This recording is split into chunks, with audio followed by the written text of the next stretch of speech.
This is CGTN, China Global Television Network. Next on Big Story. A nation struggling to find unity in the face of terror. On nous a rapporté que c'est une zone qui est infestée par les djihadistes. Est-ce que c'est confirmé ça? Une zone extrêmement dangereuse. Jihadists preying on the youth. La jeunesse qui a été enrôlée, d'abord est peut-être victime de leur système narcotrafiquant. A cultural tradition under attack.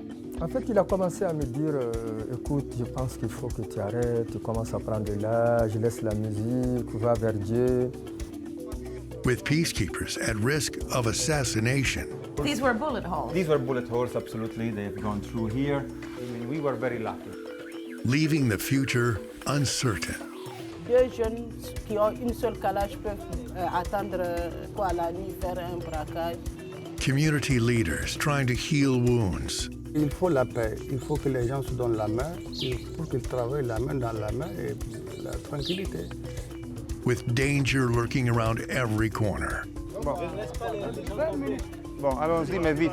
The sounds of Mali. Next on Big Story.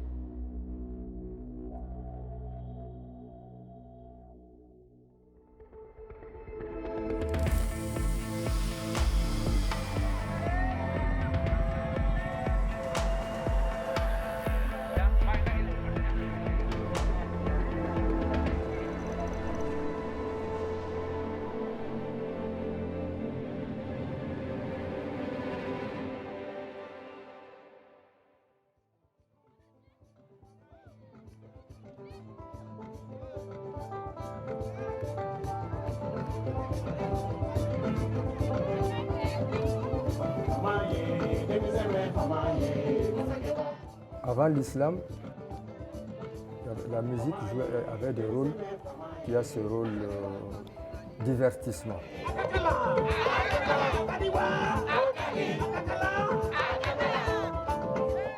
En fait, le festival a commencé en 2001, parce qu'on a commencé juste, on a monté une petite scène dans le dîme. Après le soir, quand ils jouent le son dans le désert, le son va très loin, jusqu'à 10-15 km, les gens ils entendent. Après, on reçoit beaucoup de messages. Quand est-ce que vous allez refaire ça? It's amazing. Mali's world-famous festival in the desert. Perhaps what this landlocked West African country is most known for around the world. Tourists and famous singers came to experience Malian culture and to perform with Malian musicians. C'est la première année, il y avait maximum 500 personnes. Tout ensemble, c'était maximum 500 personnes. 2 ans après, on avait 6000 personnes. 6000 personnes. But in 2012, just months after the most successful concert ever, the sounds of Mali changed.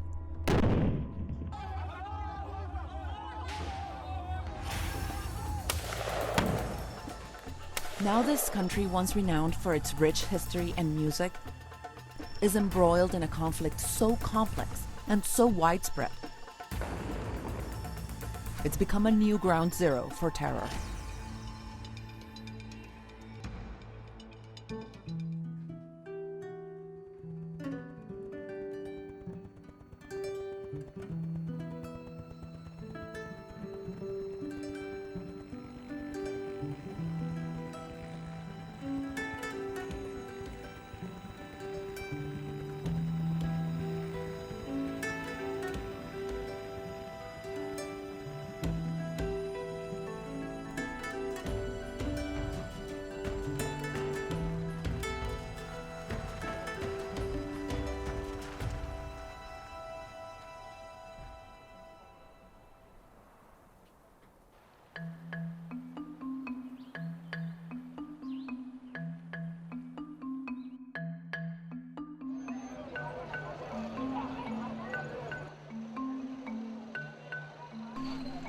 To understand and to see the scale of the conflict, we have to leave the relative safety of Mali's capital, Bamako.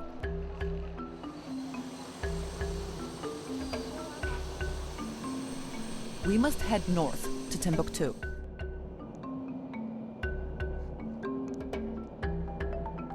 travel to the north is severely restricted. Threats against foreigners loom large.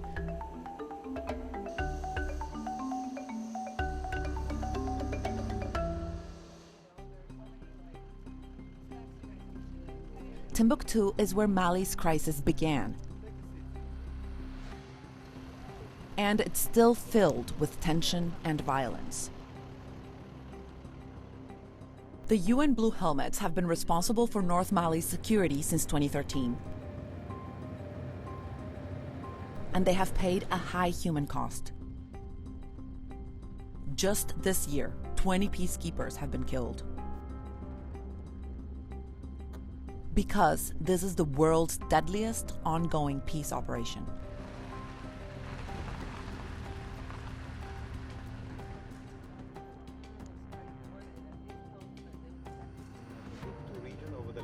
The head of the UN peacekeeping mission in Timbuktu is Ricardo Maya. And although the whole compound is heavily fortified, he too has been the target of militant attacks. On the 14th of August, there was a team of terrorists that attacked the compound. One fired into my office space. And in fact, as a souvenir, I still keep some of the maps I had there. You can still see some of the holes. These were bullet holes? These were bullet holes, absolutely. They have gone through here and up. I mean, we were very lucky because I had left my office 7 minutes before. My colleague who was with me and actually works with me all the time, he was in the office, was laying on the floor with this bulletproof jacket on him, and he was also quite lucky.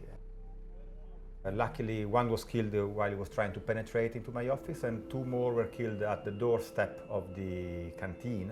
You think if you had been there and wearing no body armor, you would have been killed? Well, you know, there is one bullet that went through my chair. Huh? Here it is. You can see it's probably like this. So it's, oh my God.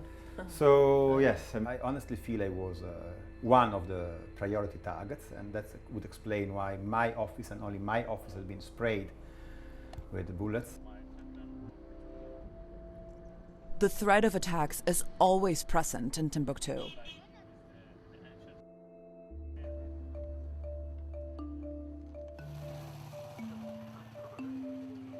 Mali's unraveling began in mid-2012.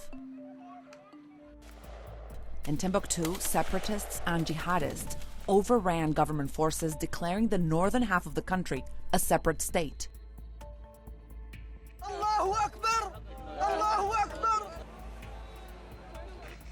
Mali plummeted into civil war, with jihadists ruling with strict Sharia law in the north and Malian forces in the south.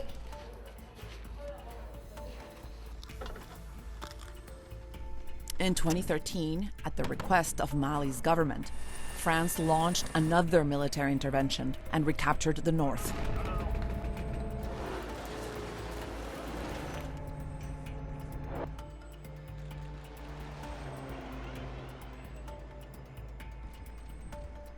A peace agreement between the government and rebels was signed, and the United Nations took over responsibility for securing peace in the north.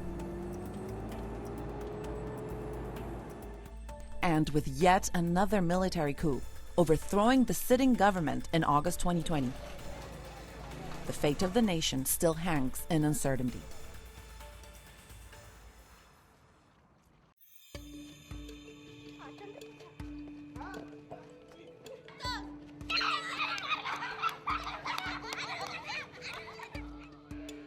People traveling in and out of Timbuktu by road or along the Niger River still face attacks.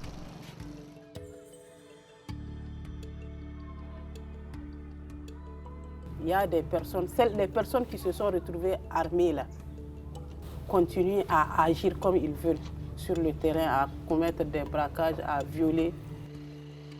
2 jeunes qui ont une seule calage peuvent attendre la nuit, faire un braquage. N'importe qui peut tuer n'importe qui au coin d'une rue, disparaître.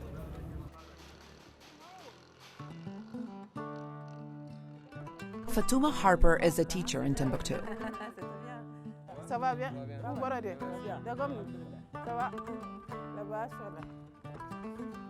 She's seen several of her former students recruited to join armed groups.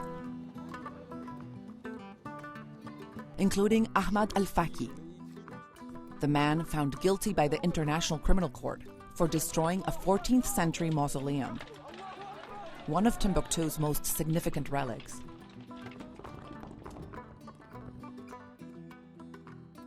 J'ai dit, mais comment c'est Al-Faki qui est en train de détruire? Parce que vraiment, c'est quelqu'un que je sais qu'il a lu le Coran, il maîtrise parfaitement le Coran. Et c'est un intellectuel parce qu'il a une formation d'enseignant. Donc j'étais vraiment étonnée et puis sidérée, quoi. On l'a convaincu que, bon, à partir de maintenant, c'est la charia, ce sont ces hommes-là qui vont tout contrôler. Et lui, bon, quand tu te retrouves... quelqu'un qui déjà, je t'ai dit, il était déjà un peu islamiste là. Donc là, franchir le pas et se radicaliser était facile pour lui. Fatuma now brings students together to help them from following in his steps. Ça va. C'est mon petit frère. C'est mon autre petit frère. C'est l'autre de l'autre. Bienvenue à tout le monde. Mon nom c'est Fatouma Harbert. Aujourd'hui, nous savons que la jeunesse est primordiale. Les jeunes sont les premières personnes qui sont ciblées par les groupes. As they speak, these young Malians reveal the pain from years of feeling marginalized. Et quand les régions nord ont été occupées, beaucoup de jeunes se sont retrouvés à ne rien faire dans les régions respectives. Donc cela a permis aux groupes radicaux de pouvoir les approcher, de les sensibiliser, de les offrir de l'emploi et de les enrôler. La radicalisation est venue parce qu'on a trouvé des jeunes qui n'avaient rien à faire, qui n'avaient pas d'activité. L'État ne fait rien pour eux, eux aussi ne font rien pour eux-mêmes. Selon moi, les causes originelles de l'enrôlement de jeunes vers les différents groupes armés et radicaux, c'est que d'abord il est important de noter que Timbuktu se trouve au milieu de nulle part. La jeunesse a été abandonnée par l'État. C'est vrai que l'État avait fait beaucoup d'infrastructures en termes d'éducation dans le milieu urbain, mais il est dans ces villages vraiment nomades. Tu ne vois pas la présence de l'État. Il n'y a ni école, ni éducation au patriotisme, au civisme. La jeunesse qui a été enrôlée est d'abord peut-être victime de leur système narcotrafiquant, parce qu'ils les initient d'abord au trafic, ensuite essayent de les initier à leur soi-disant djihad. Nous sommes dans une prison Nous sommes jetés, en fait, moi je dis toujours que Timbuktu est une ville jetée dans le désert par le Mali. De l'indépendance à aujourd'hui. Nous sommes abandonnés dans le désert.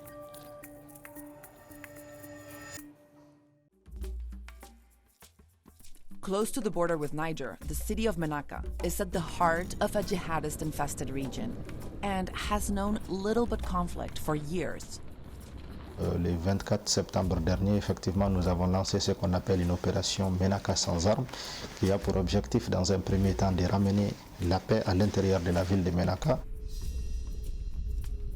Et pour ce faire, on a mis une ceinture tout autour de la ville de Menaka pour faire en sorte que désormais tout ce qui rentre et qui sort de l'intérieur de la ville de Menaka puisse être contrôlé, puisse être identifié, puisse être recensé.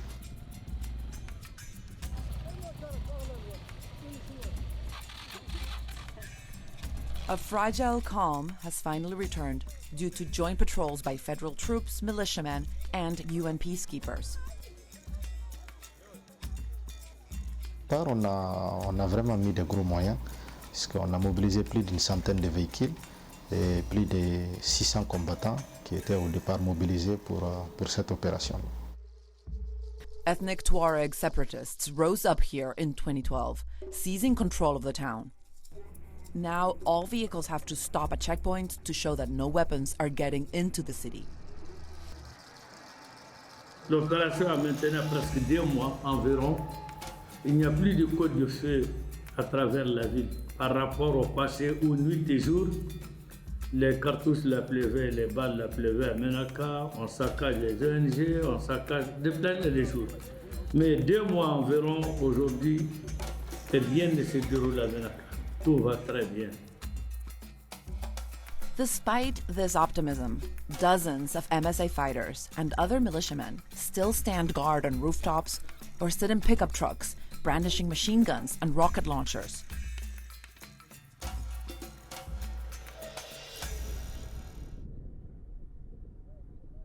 With hope for peace on the horizon, normalcy and music are beginning to come back to northern Mali.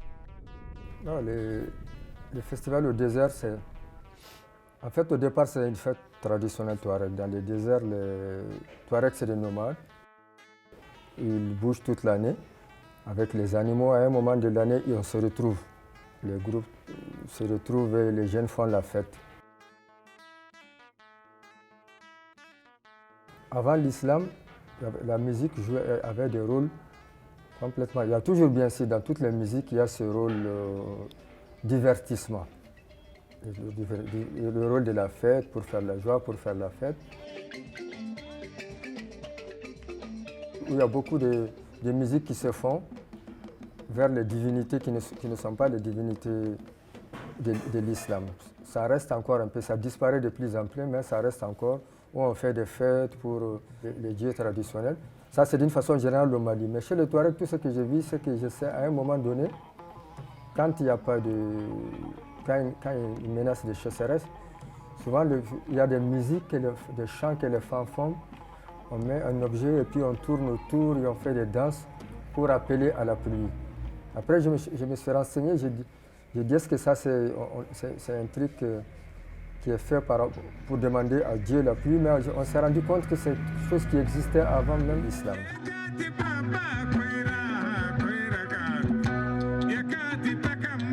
During the jihadist occupation, because of strict Sharia law, musicians like Mani Ansar, who founded the festival in the desert, were forced to flee.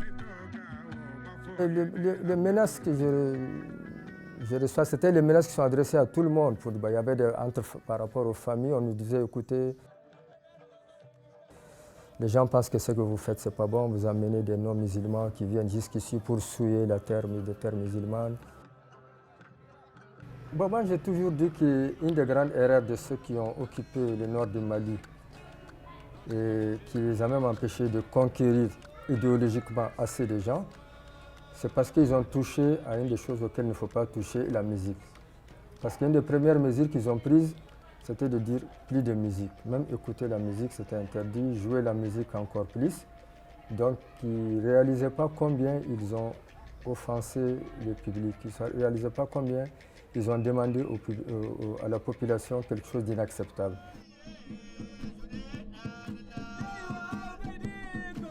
Today, after its liberation, Timbuktu is beginning to show signs of change.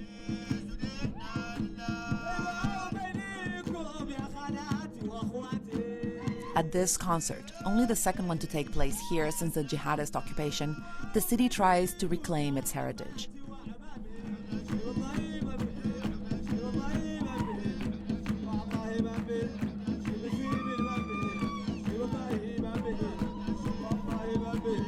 Pourquoi c'est important pour les musiciens le rôle qu'ils ont joué dans la guerre? C'est-à-dire, en fait, ce qu'il faut comprendre, c'est que la force de la musique, elle peut jouer un rôle aussi bien dans la paix que dans la guerre. Parce qu'il faut reconnaître que la musique des Tinariwen au départ, la musique, c'est-à-dire, joue tous ses rôles. Elle jouait le rôle où ils encourageaient les gens à faire la guerre, à se battre pour leur donner le courage.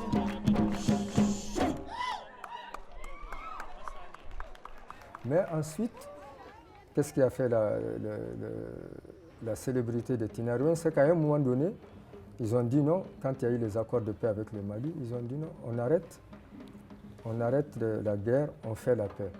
On dépose les kalachnikovs, on prend les guitares, on fait le concert.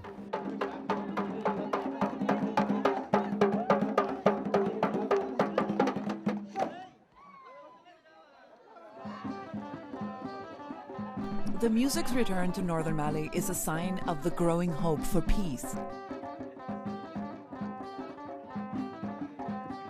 But this peace doesn't come easily.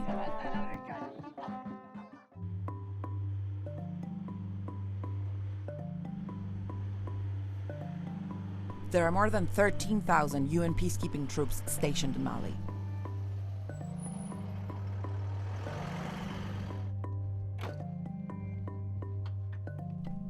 This Swedish unit provides drone surveillance, a technology increasingly used by Western armies in the region to track the enemy. For a UN convoy on a patrol, that means some added safety. Lieutenant Colonel Anders Landewall is in charge. The IED threat, according to our information, is increasing in the area now. We collect information. Is it terrorist activities in this area? There is extremely complex, as I said, and also dangerous situation now in Mali. Today, Colonel Landewall's reconnaissance will help scout the way for Ricardo Maya's peacekeepers. Alaikum salam, Monsieur le Gouverneur. Venez. As the chief of the UN mission in Timbuktu, Ricardo sometimes plays the role of diplomat. Merci, mon capitaine. Other times of policeman. C'est bon. But almost always, he is a target. Today he will show us what peacekeeping is, when arguably there's still no peace to keep. We are headed to Aglal, a small village 30 miles from Timbuktu.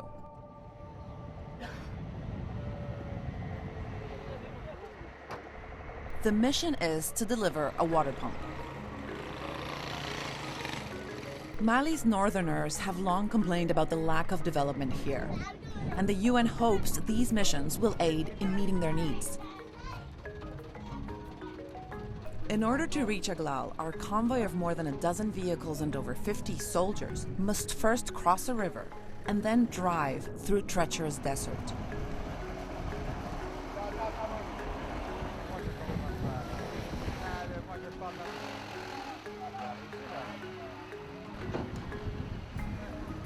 Armed groups and jihadists take refuge here. Terrorism has increased Timbuktu's isolation. Some soldiers in the convoy are from the Malian National Army and cover their faces, as hostilities from the armed groups in this region may affect their families if they are recognized. In a country deeply divided among ethnic lines, where multiple tribes have different cultures, languages, and political agendas, the challenge for stability is great. Even the soldiers working together in the convoy identify themselves by their tribes. Tu es basé à Tombouctou? Depuis toujours? Tombouctien? Toi aussi? Non, toi tu n'es pas tombouctien. Et toi? Moi je suis en Sorail. Sorail. Touré, lui il est un Touré. Bon, ok, c'est bon. Est-ce que c'est un combattant? Oui, c'est un combattant. C'est un combattant, il sait tirer lui? C'est un très bien combattant. On lui a donné un petit pistolet quand même, hein? C'est pas comme celui-ci. Hein? Un petit, c'est pas. Hein?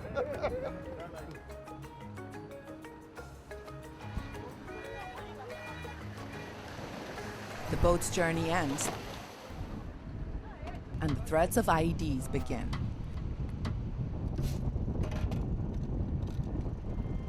Jihadists planned improvised explosive devices, or IEDs, on the roads here to specifically target the UN's vehicles. T'as compté les kilomètres, Josh?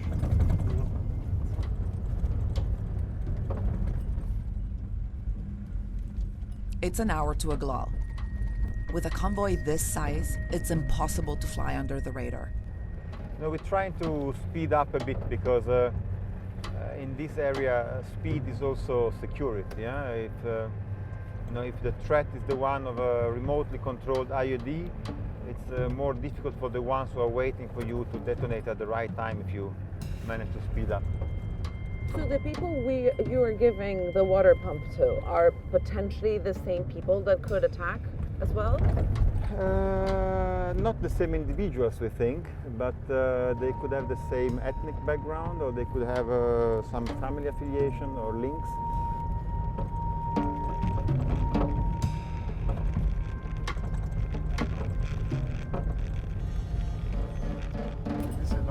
Aglal is finally in sight.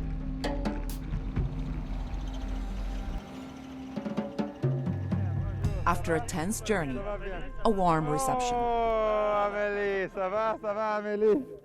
Vous allez bien? Bonjour.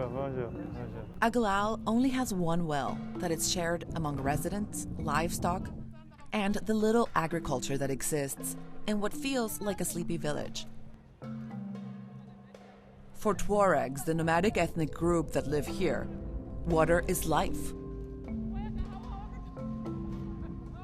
And the promise of a water pump fuels goodwill towards the UN.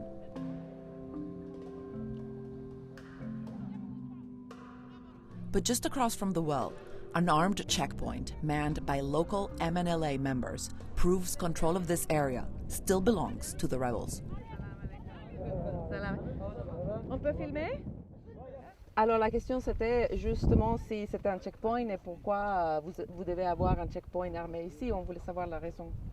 Le checkpoint, premièrement, c'est pour la sécurisation de la population, en particulier de la commune en général. C'est quoi la situation de sécurité? Qu'est-ce qu'ils pensent sur ça? La sécurisation, bon, pour le moment, les checkpoints font de leurs possibilités pour mener une sécurité normale.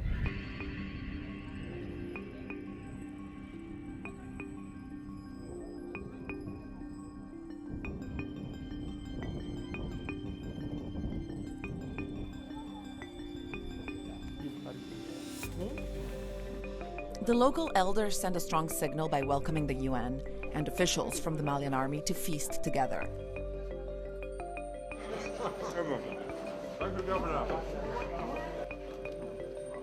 They also let Ricardo speak to the community about what he cares about most, building trust between the UN and the village, and ending the bombings against the UN patrols.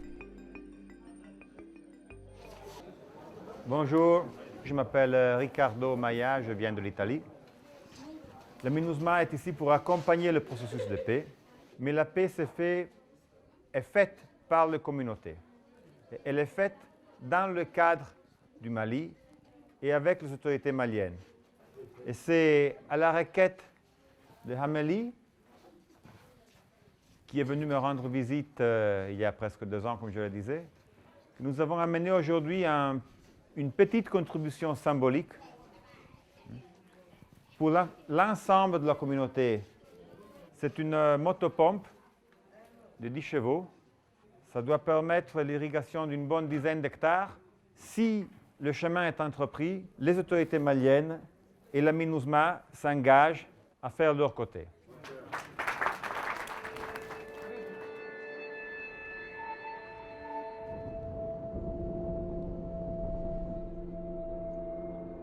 C'est une pompe de la paix, c'est un symbole. Si les moissons sont bonnes, il y aura un suivi, mais il faut que les problèmes sur la route de Bambara s'arrêtent. And so, 8 hours after our arrival, in a convoy of armored vehicles, with drone surveillance monitoring our every move, the water pump exchanges hands.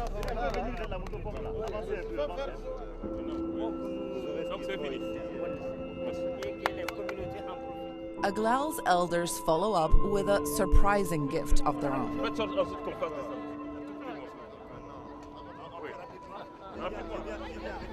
Le taureau, il s'appelle Italia.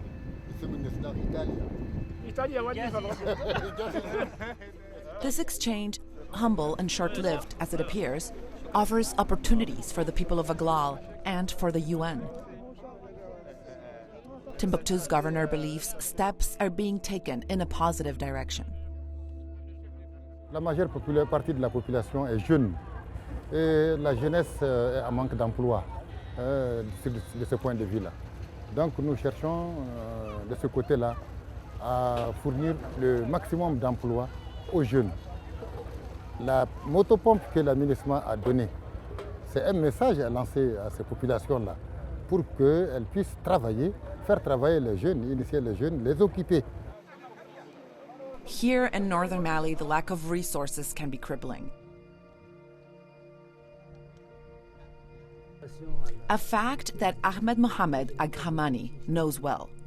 A Tuareg himself, he served as the country's prime minister in a previous government. Il y a des zones où vous avez une population de 0,7 habitants au kilomètre carré. Des grands espaces désertiques où il n'y a rien. On dit qu'il y a des ressources naturelles, d'accord. Mais ces ressources, il faut les exploiter. Pour les exploiter, il faut des hommes, il faut des ingénieurs, il faut des routes, il faut des ressources. Il faut pour que les choses se développent. Et il faut que les gens travaillent. As we ride out of town on a wave of cautious optimism, it is evident just how much effort a small step in the right direction takes. I'm just wondering if there's any sort of frustration for you to realize the sort of manpower it takes to deliver, one water pump. We were in a convoy of about 50 armed men. We sent an helicopter beforehand to check on the road. We have a second military deployment that is on the road following us. Yes, it has a cost, but it's incredibly much smaller cost than the cost of the war. I think the yardstick you want to use to appreciate the day we spent together is not so much the water pump, but is what that means for the people that we reached out today. Many of them never had the opportunity to travel out of their village. Very many of them never met with an international actor or with the Malian authorities. So this was the big development for the community today. You don't build security with weapons. You build security with social cohesion, you build security with the Malian state presence. I think this is a way of doing counter-terrorism, and this is the way that the UN can do best.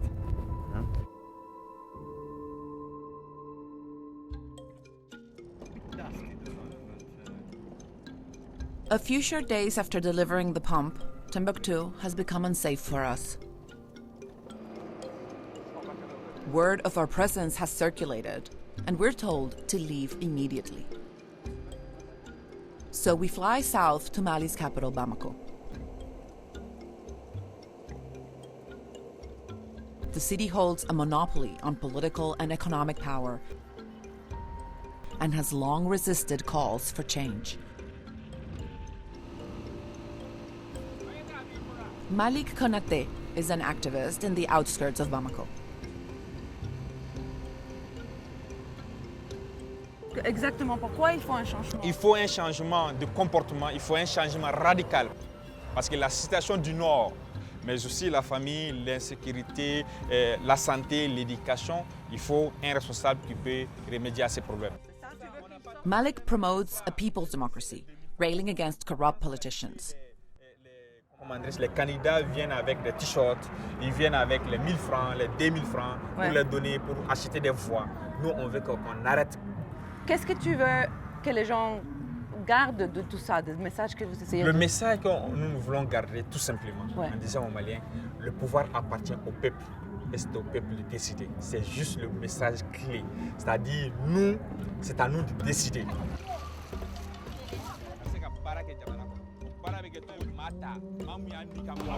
Mais n'a faut jumen c'est qui dado la trumna parce que nama c'est gagné fo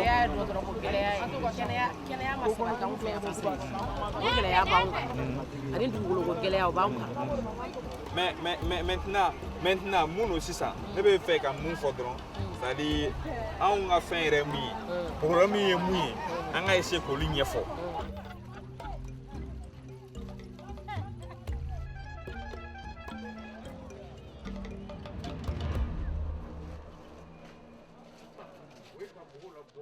Another strong voice from inside Mali is Rasbat, a former radio DJ who's amassed a huge following by holding rallies across the country.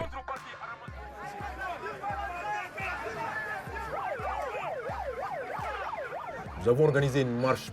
On s'est dit, comme Martin Luther King, comme Mahatma Gandhi, je ne peux pas être témoin de cette souffrance qui a été imposée, infligée à mes frères, du fait de l'incapacité de mon État. He calls this his citizens' movement. In 2016, Razbat was arrested for inciting the army to disobey orders. His followers rioted in protest, and charges against him were dropped. Le président a dit que la seule personne dont il avait peur, c'était vous. Pourquoi il a dit ça? Je ne vois pas en quoi il peut avoir peur à Razbat. Je suis un citoyen en face de vous, je pèse 35 kilos. Du point de vue masse, du point de vue pouvoir, pour avoir un quelconque pouvoir de sanctionner quelqu'un, du point de vue pouvoir législatif, je ne suis pas député. Si j'ai un pouvoir, c'est un peu le pouvoir de la vérité que je tiens. He believes the lack of development perpetuates Mali's instability. Je travaille aujourd'hui, le taux de natalité étant de 3 et quelques %. Au Mali, nous en produisons chaque année 210 000 jeunes arrivent sur le marché de l'emploi. Malheureusement, la capacité d'absorption du marché est moins de 5 %, ce qui laisse en chômage près de 95 % de jeunes. Un populiste djihadiste arrivé à taper à leur porte et leur fait une offre. Ils n'ont pas le choix, ils sont vulnérables. Et quels sont les moyens de revendication C'est pour comme toi, tous les pays, mais comme tous les pays démocratiques du monde. Une chambre destinée à défendre les intérêts des commerçants. Avoir été témoin de la chute de 2 tiers de mon territoire entre les mains des bandits armés. Vendre l'insécurité du Mali. Si le Mali tombe, c'est l'Europe qui va couler. Si le Mali tombe, c'est les djihadistes qui vont faire du Sahel leur nid, former les gens qui vont aller poser des bombes à New York, à Paris, à Londres, partout. À ce rythme-là, on ne s'en sortira jamais, c'est un cercle vicieux.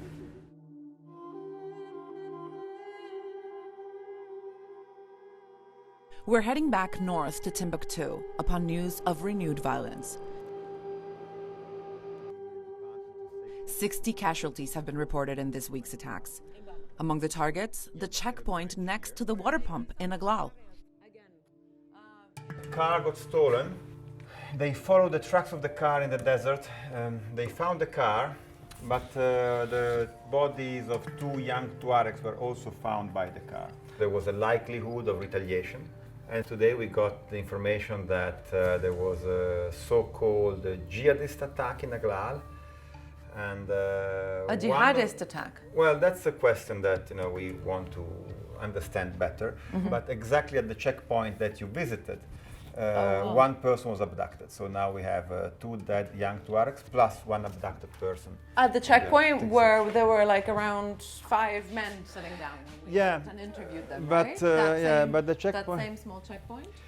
And it's just really hard to get your head around the fact that 2 days later these men are all of a sudden being killed or kidnapped. This is a very common and very sad event. Most likely this is not a jihadist incident. This is linked to control of territory. This is linked maybe to interest, to money, to smuggling, to other things. But this is exactly the way it is. It's quiet today and stormy tomorrow.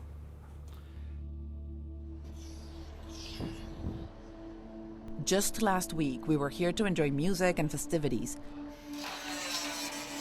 Now the streets are eerily quiet, and UN peacekeepers patrol the city after dark.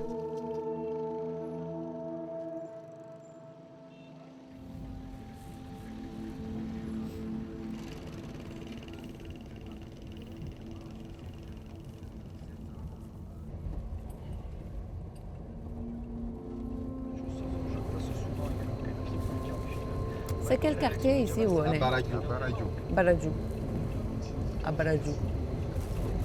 C'est le quartier le plus dangereux. Ouais.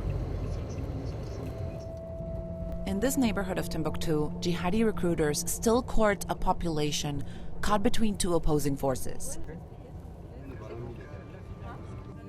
Bonsoir. Vous allez bien? UN Blue Helmets work to engage residents to gain back their trust.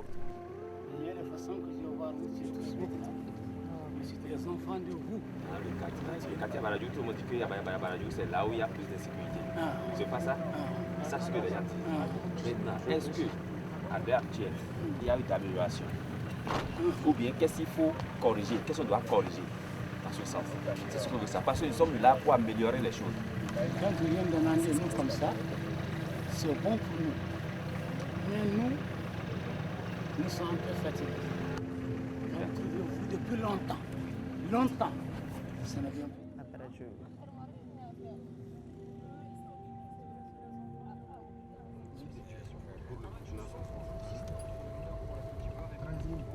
We happen upon some local residents.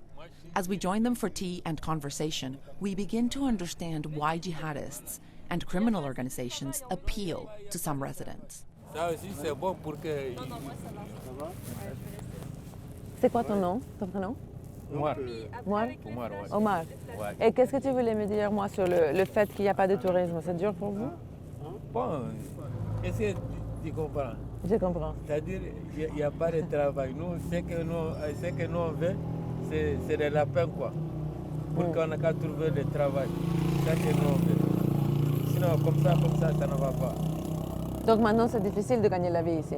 Ah bon, maintenant, c'est difficile quand même. Ah ouais? C'est difficile quand même. Combien tu gagnes? Bon, parfois, je gagne 10 000 francs, parfois, je gagne 3 000 francs, parfois, je ne gagne rien.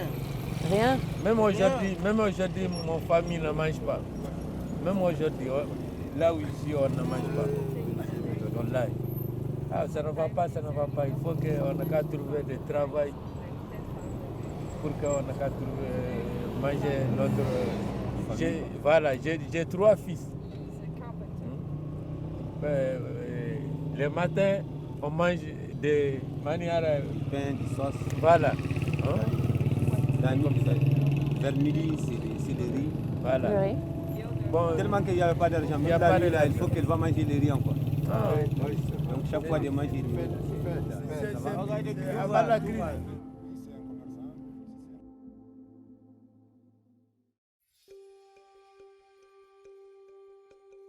In the middle of the city, a mosque tells a story of a past rich in art and culture. La grande mosquée de Djingaribert, elle a été construite en 1325 par l'empereur Kankamoussa. Et cette mosquée, depuis 1325 jusqu'à présent, elle existe. Si cette mosquée a pu résister pendant tout ce temps, c'est parce que chaque année, en début d'hivernage, toute la population sort, on choisit un dimanche pour faire les travaux d'entretien. Et c'est une véritable fête pour Timbuktu. Les jeunes, les femmes, les vieux, tout le monde est présent pour apporter en tout cas sa contribution. C'est pourquoi on fait le revêtement, les bois qui sont cassés, on les réchange. The Grand Imam is a respected figure in the community. Comment est-ce que ça vous a affecté qu'il n'y a pas beaucoup de touristes en ce moment? Est-ce que ça a affecté l'esprit de la ville, ce genre de fêtes dont vous parlez, ce genre d'activités où la population se réunit? Oui, à l'époque, tout le monde assistait à ça, tout le monde venait à ça, tout le monde venait voir, c'est une véritable fête. Et les images se promènent partout à travers le monde. Mais si vous voulez, Timbuktu aujourd'hui, vous pensez que ça garde un peu cet esprit? Les Tombouctiens, ils sont toujours, j'imagine, très fiers, mais... Oui, bon. Mais vous connaissez la situation mieux que moi. Vous savez que, bien sûr, la situation n'est plus la même. Donc, il va de soi. En tant que leader religieux, je voudrais savoir votre avis sur la paix. L'avenir, comment vous voyez l'avenir? La paix, il n'y a rien de mieux que la paix. Il n'y a rien de mieux que la paix. Nous cherchons la paix. Et Inch'Allah aussi, on aura la paix s'il plaît à Dieu. Il n'y a pas de... La paix, il n'y a rien de mieux. The Imam is worried about the lack of opportunity for the younger in his congregation. Les jeunes, il faut reconnaître qu'aussi, avec le chômage, ça crée aussi des problèmes pour la ville. Parce que les jeunes ici, ils n'ont pas des activités lucratives. Donc ils sont désœuvrés et ils sont capables de se livrer à tout. Donc, bon, nous, notre souhait, c'est vraiment créer des emplois, pour que les jeunes puissent vraiment travailler et qu'ils se développent, qu'ils créent des microfinances, qu'ils créent beaucoup d'activités génératrices de ressources. Bon, c'est ce que nous voulons, c'est ce que nous cherchons pour les jeunes. Et c'est la seule manière de pouvoir de les garder tranquilles et puis qui s'occupent évidemment de l'islam. Il faut la paix, il faut que les gens se donnent la main pour qu'ils travaillent la main dans la main et la tranquillité.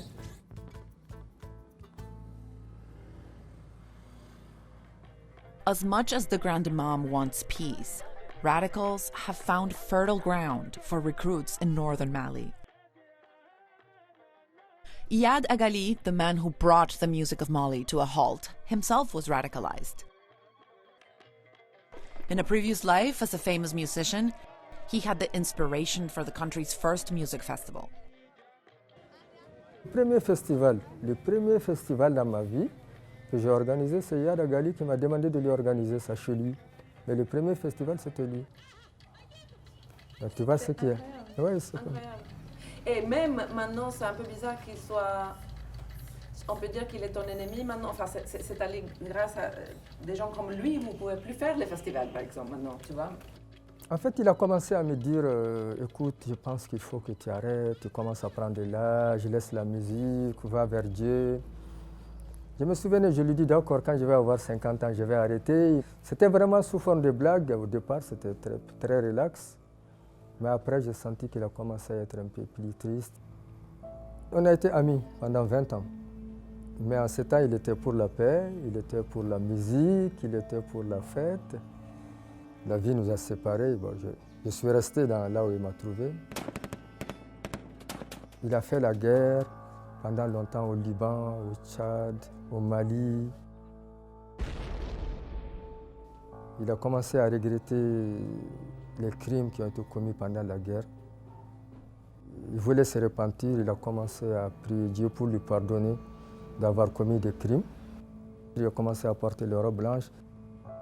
Je lui ai dit, mais toi tu es en train de devenir musulman, il y a d'autres musulmans qui sont en train de faire de commettre des crimes, tout ça. Est-ce que tu n'es pas en train de... Il me dit non, jamais, ça c'est pas en nous. Tu vois, au départ, il ne croyait pas lui-même qu'il allait utiliser la violence. Et c'est après qu'il est petit à petit, il est monté dans la violence petit à petit. Et je dirais que même lui, quelque part, je crois qu'il a été envahi.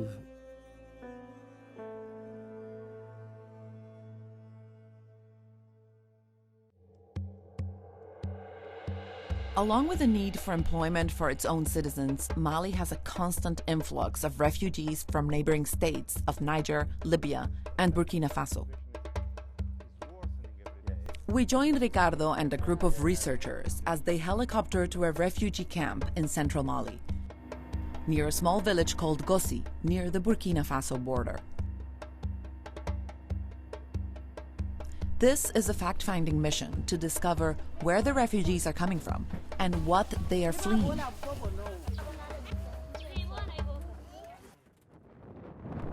But even though their mission is peaceful, Ricardo and his UN team remain vigilant. Vous dites qu'ils ont quitté la frontière est avec le Burkina, ils étaient des Maliens. C'est des Maliens. C'est des Maliens. C'est des Maliens. Et vous savez, donc ils viennent de la zone de la frontière.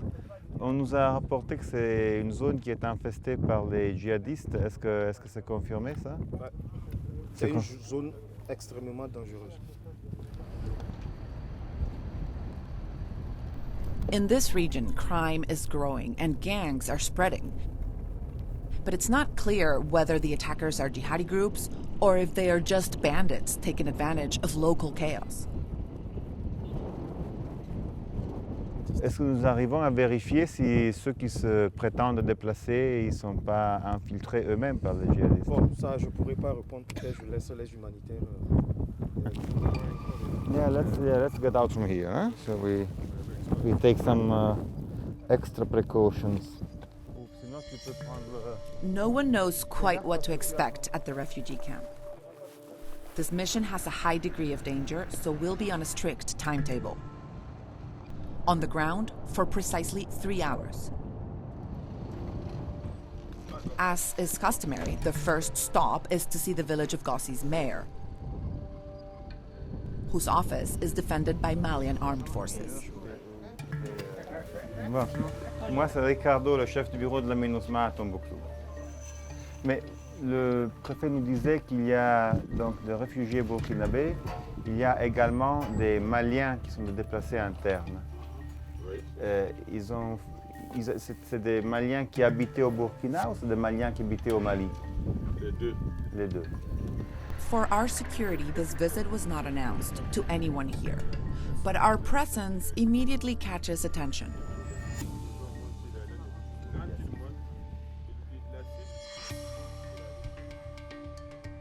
Ricardo becomes eager to get moving. Viens ici, s'il te plaît. Bon, bon allons-y, mais vite, hein.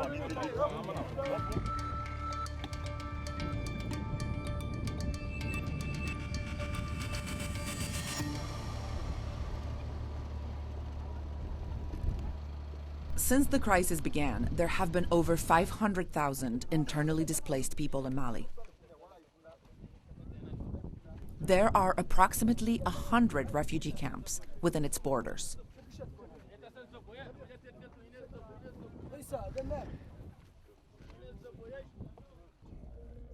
The research team tells Ricardo about this camp. Donc, si on a 1700 ménages, on multiplie par les 5 pour avoir une estimation du nombre de personnes. Là, ça ferait 8-9 000 personnes. Ouais. These refugees fled from Burkina Faso. Many have spent the last 5 years seeking safety, traversing the desert from camp to camp. ما الشغل مريد روا الشغل كنا بس نجروا نقام فيها ران دوها زنام النساء ساكنا ندنا ترى نتاتي ونجي أنا الشغل قا هرتين الشغل نجروا الشغل هرنا الشغل هنا كنا ضروري نزقر كالديها هانو ساديين غس نقيم هذين هانكرنا ترمى ترى جنين هرتهم دا جنين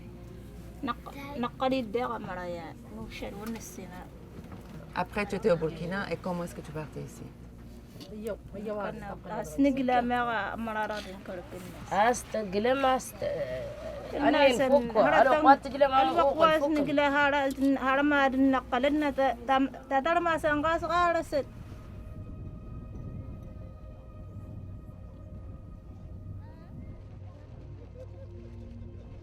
After just 30 minutes, the UN security team says it's time to leave.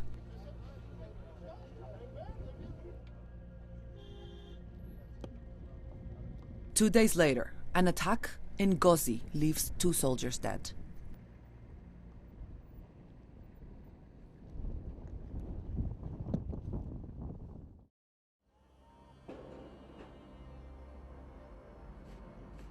It's not only the north of Mali that is flooded with refugees. Ambulaka boye no sorolaka yoronjin. Kananai kanga bagong gengatanai. Anka yoroko ni kera uchuko kilena. Bon ambulla wala. Antara dugudola toko kumbogorui. Amserai. Amsera dugtikima. Dugtiki ani meru fana kumana. Bo ulu ya demande ke amsera bumoya. These families in Bamako fled a village on the Burkina Faso border over 700 kilometers away. An yaye u genendo u ka yorola. An hinne nulade. An yaye an dode do. Mali dewnde do. Mali dem fana an doy. Amma mago bo mola an koni.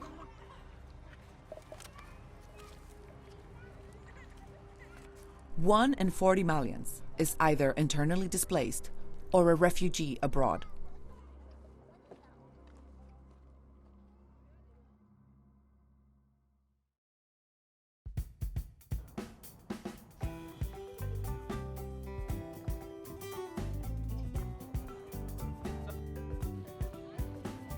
In Mali, survival requires grit and determination. Mali is in a process. It's coming out from a deep crisis and is facing new challenges. And the lack of opportunity makes things more difficult.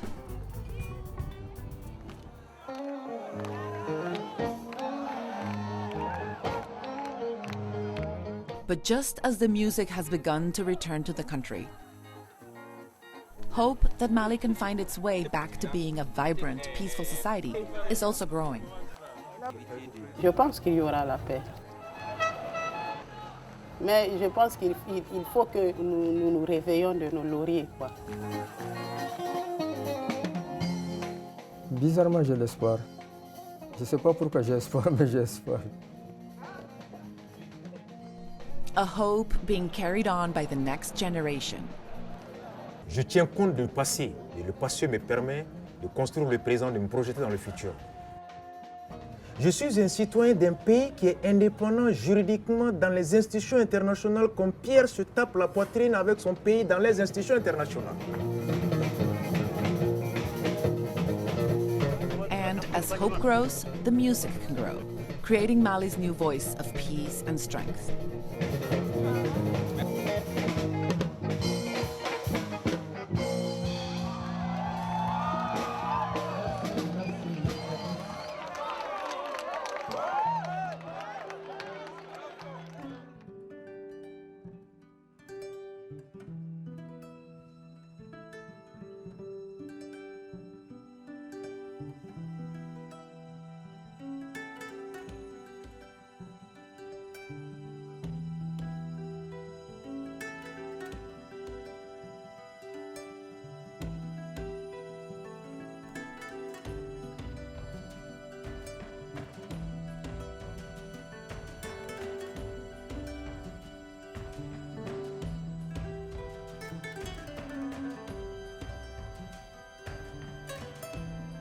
For more on this episode, go to america.cgtn.com/big story.